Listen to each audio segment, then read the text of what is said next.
جب انہوں نے ایران کے بادشاہ کو خط لکھا اور بہت اعتماد سے اس کو کہا کہ اسلام قبول کر لو یا سر نگو ہو کر جزیہ دو، ورنہ تمہیں پتہ نہیں ہے کہ کیا چیز تمہارے پاس آنے والی ہے اور کیا چیز تم سے ٹکرائے گی۔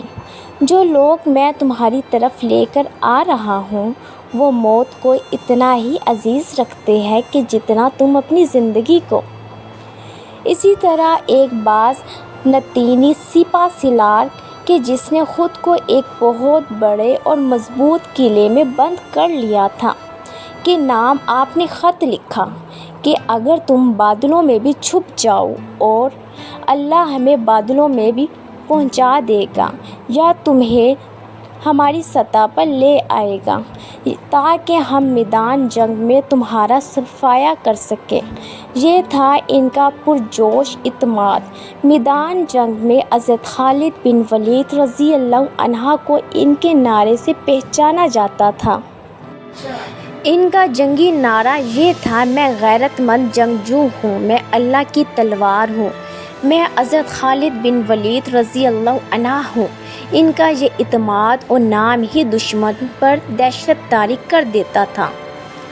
جب معتدین کی سرگوبی ہو گئی تو اس کے بعد حضرت ابوبکر رضی اللہ عنہ کی نگاہ ایران اور عراق کی طرف بھی گئی۔ آپ نے اس مہم کے لیے بھی سیدنا خالد رضی اللہ عنہ کو ہی منتخب کیا۔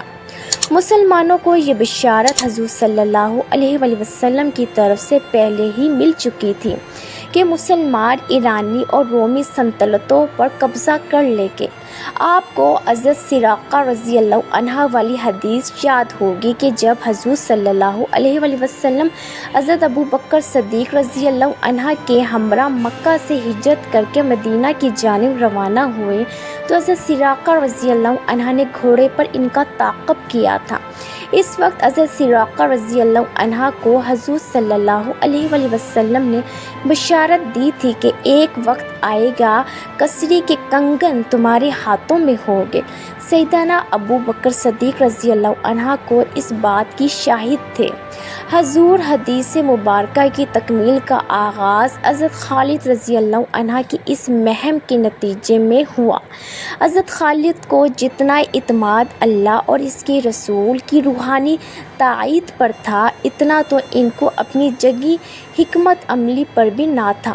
حضرت خالد رضی اللہ عنہ نے حضور صلی اللہ علیہ وآلہ وسلم کے کچھ بال مبارک اپنی ٹوپی میں سی لیے تھے اور وہ اپنی آہنی کے نیچے وہی ٹوپی پہنا کرتے تھے۔ جنگ یرموک میں ایک موقع پر وہ ٹوپی آپ کے سر سے گر گئی تو آپ جنگ کے دوران ان لاشوں کے بیچ اس کو ڈھونڈتے رہے مگر رومی فوج کے دباؤ کی وجہ سے پیچھے ہٹنا پڑا۔ حضرت خالد رضی اللہ عنہ نے مسلمانوں کا ایک دستہ تیار کیا اور دوبارہ حملہ کر کے رومیوں کو پسپا کیا اور اپنی ٹوپی دوبارہ حاصل کی۔ جنگ کے بعد لوگوں نے اعتراض بھی کیا کہ آپ نے ایک ٹوپی کی خاطر کہیں مسلمانوں کی جانیں ضائع کروا دی، تو سیدنا خالد رضی اللہ عنہ نے فرمایا کہ یہ ٹوپی نہیں بلکہ میری طاقت کا سر چشمہ ہے، کیونکہ اس میں رسول صلی اللہ علیہ وآلہ وسلم کے بال مبارک پروئے ہوئے ہیں۔